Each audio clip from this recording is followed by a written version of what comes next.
nagpasalamat si Roberto Celestino, 40 taong gulang at tubong Catanduanes dahil nakaligtas siya sa car accident noong October 26 ng umaga sa Damam, kung saan 4 na Pinoy ang namatay.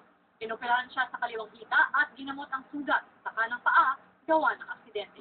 May follow-up report si Florante Catano.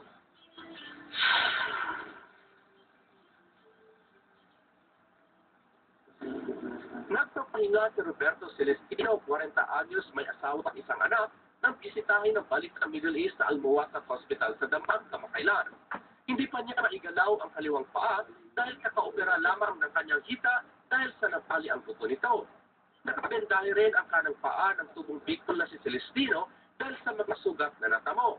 Survivor si Celestino sa isang car accident sa Damam noong October 26 kung saan namatay ang 4 niyang kasamahan na sina Aiken Paredes, David Sales, Joey Pagatpat at Crescente Sayon.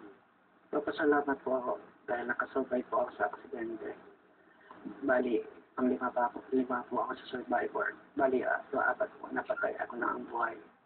Nakaligtas rin ang 10 kasama niyang Pinoy at ang driver na Bangladeshi na minor injuries lamang ang tinamo.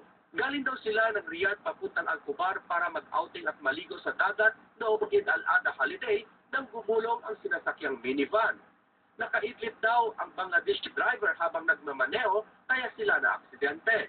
Nagpapasalamat siya dahil hindi siya pinabayaan ng kanyang kumpanya na nakipagtulungan rin sa embahada para mapauwi ang bangkay ng mga namatay na Pinoy. Binisita siya ng mga opisyal ng OFW Joint Force Migrante International para bigyan ng suporta kasama ang isang veteranong Pinoy driver na may mensahe sa mga motoristang Pinoy na mag-ingat. Kailangan natin ang disiplina. Ang buhay, saglit lang, ang aksidente, 20 kilopay, tapos na.